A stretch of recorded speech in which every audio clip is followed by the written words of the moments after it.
CEO yang kaya triliunan melarikan diri dari kejaran musuh. Menyembunyikan identitas untuk menjual daging B12 di pasar. Aneh, pada hari itu tiba-tiba ada seorang gadis kecil berlari menghampirinya dan memanggilnya papa. Kamu tidak bisa, dia sudah memilihmu. CEO yang lajang selama 30 tahun tidak pernah memiliki pacar. Bagaimana mungkin ada gadis sebesar ini? Dia segera menyatakan bahwa gadis kecil itu salah orang. Namun gadis kecil itu bersikeras bahwa dia adalah papanya. Pada saat itu, ibu gadis itu mendekat. Itu kamu. Ternyata 4 tahun yang lalu, CEO saat mengemudikan taksi, secara tidak sengaja bertemu wanita yang dikejar sekelompok orang. CEO berhasil melepaskan diri dari para penjahat itu dengan keterampilan tinggi. Aneh, ketika dia pergi memeriksa apakah wanita itu terluka, dia malah dianggap sebagai penawar oleh wanita yang terkena obat.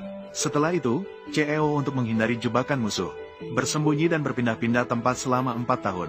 Hingga hari ini, wanita itu akhirnya menemukan jejaknya. Kali ini dia adalah seorang penjual daging B12.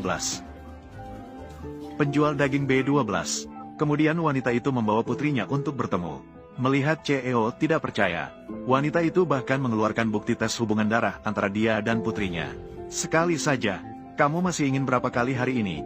Wanita itu menarik kerah baju pria, meminta pria itu bertanggung jawab padanya, mengancam pria itu jika tidak mau pergi bersamanya untuk mendaftar, maka akan mematahkan kakinya. CEO juga sangat senang. Harus diketahui bahwa keturunan tunggal dari tetangga mereka yang sudah lama tinggal tidaklah mudah. Dia tidak pernah berpikir bahwa dia akan memiliki seorang putri yang begitu cantik. Namun untuk berjaga-jaga, dia tetap mengambil sehelai rambut putrinya, meminta asistennya untuk melakukan tes paternitas sekali lagi. Jika kamu benar-benar putriku, aku akan mengingatmu dalam berbagai cara di dunia ini. Di sisi lain, wanita itu baru saja pulang ke rumah. Dia langsung ditangkap oleh orang-orang yang diperintahkan oleh ayahnya. Ayahnya menyalahkan semua alasan kegagalan perusahaan yang bertahun-tahun dan hampir bangkrut. Semua itu ditimpakan pada putrinya. Sejak melahirkan anak haram ini, telah menghancurkan keluarga Jiang.